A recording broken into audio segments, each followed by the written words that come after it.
How the hell does it know? I mean, it's the shuffler that knows, It's right? like the shuffler. Yeah. That's what I was going to say. If you put a deck of cards next to the phone, how does the phone know which card is where It's all without these, looking at yeah. each?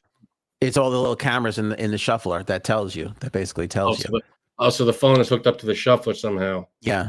Okay. But it was all kinds of differences. Like I said, and then they were using shufflers that didn't really shuffle. So if the dealer could arrange to fake the cards out, he would put it in that one and it would not shuffle, and then he would deal it out. But you're none the way. But the crazy part about all of this is you have these millionaire basketball players sitting there that are a part, allegedly, I have to say that allegedly, because they're sitting there that are a part of this like scam with the mafia guys. I can't understand why these millionaires would want to take chances on these things other than they're things. Well, 3 things I could think of. Yeah.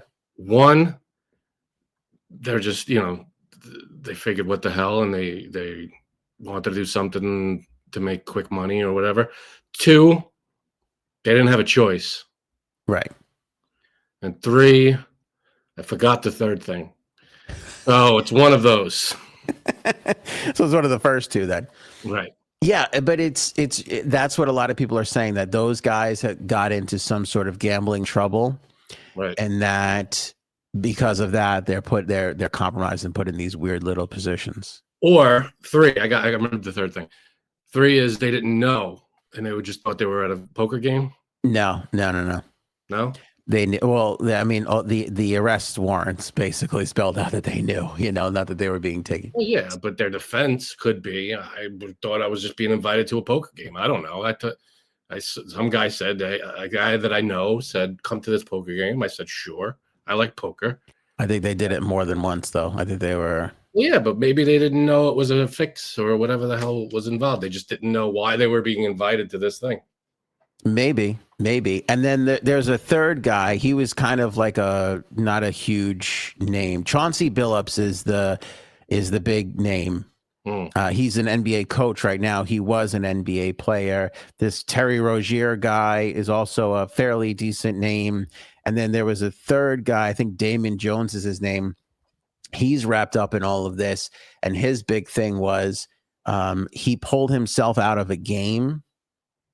And he was like a bench guy, but he like faked an injury and pulled himself out of the game because he was like telling people to like bet the under on his prop bets. So essentially what happens like in like DraftKings and, FanDuel and all this stuff is you can say, oh, I think Frank will have, 4 rebounds and, 6 points and, 2 steals coming off the bench. That's right? Pretty good for me. That's really good for you. And that he was like a bench guy, but he faked an injury like 9 minutes into a game or whatever it was. So he couldn't hit the overs. So basically meaning the unders on all his prop bets were a lock. And they think he was like, I saw a clip of the game where it showed the injury and I was like, it's kind of, but he was like not a huge like star, but also like supposedly there's rumors that like he found out like he was on, LeBron James's team, and like he found out LeBron James wasn't playing way in advance and he tipped people, and then they changed like the lines and everything, and people were putting massive bets. But what's interesting about it too is when you're dealing with like a bench guy like that, it's like the amount of people betting on those guys. Like it's one thing to bet on LeBron James, is he going to hit the over, the under, or whatever? But when you're betting on a bench guy, it should be like an alarm. And I think this is what kind of started to tip them off to all of this, that like all of a sudden the 12th man has suddenly got, millions of dollars on his over under, because all these people betting these mom guys, they're all out for themselves. You tell one person, don't tell anybody. And then all of a sudden there's, yeah, that drives the number up, and all of a sudden it gets attention. Yeah. Yeah. So it's kind of crazy. And again, like the question of why these guys would get involved, like what were they betting on that caused trouble? Because the other problem is too, like, and this goes back years ago, like all this stuff.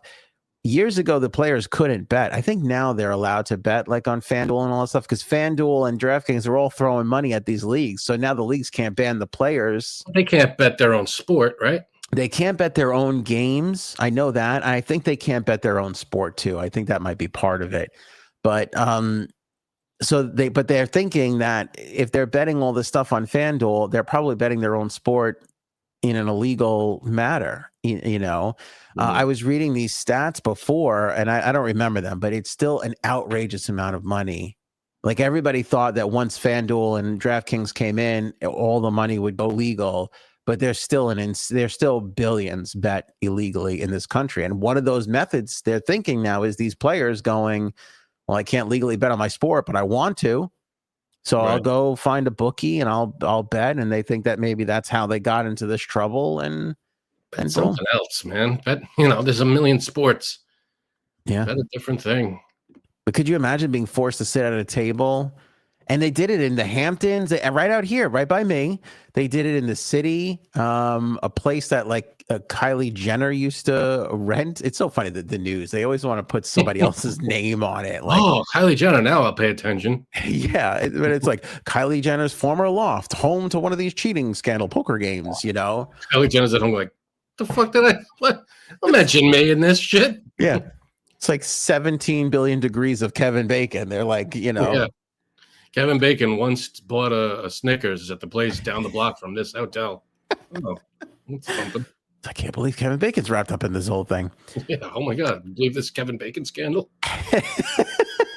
Unreal. Did you hear about Newman?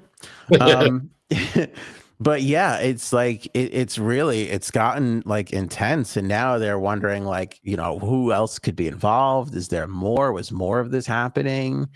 And what's hilarious too is they're the only ones.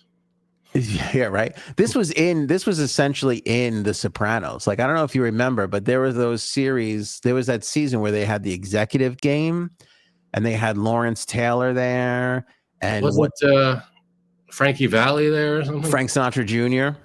Yeah, it was Frank Sinatra Jr. And they never say that they were like cheating, but they were counting the wins at the end. Like, they never said that they were doing anything.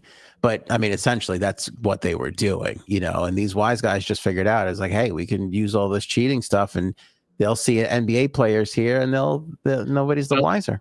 I don't think they had the cameras that saw through felt in Sopranos. Not in The Sopranos, no. But I'm sure there was because it was their dealer. I'm sure he was dealing. I'm sure he was some kind of he had something going on. Yeah, totally. Or they were just taking advantage of like stupid whales. But the felt table that I saw, you could like, there's no way you would think that there's cameras underneath that can tell what cards you have. That's so crazy. Yeah, nuts. It's bizarre, and it's like it's rattling the NBA.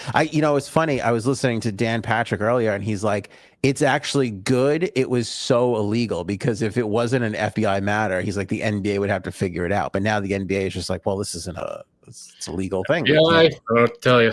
Yeah, we can't. What are we gonna do? So can they play tomorrow? No, they were all suspended, needless to say. Yeah, and it's so sad because Chauncey Billups was like, I guess he's one of these guys who was like, I always wanted to coach. He was a great player, but he's like, I want to coach, and now he's finally a coach. And like 2 games into this season, it's like, take a seat. You're on. Yeah, see you in court. Yeah, and there was not that court. Not that court. There was a funny meme. Somebody sent me a meme that was like, fully investigate the Epstein list. No, thank you. Figure out what's wrong with the NBA. Let's do that one. Like, that was the Cash Patel meme I saw. Yeah. Anyway, Britney Spears is in trouble, Frankie C. Poor Britney Spears. What is going on with her? She hasn't really been able to get it together. We still have the weird dancing Instagram videos on occasion. And now there's some footage, which I wish I could share with you, but I cannot.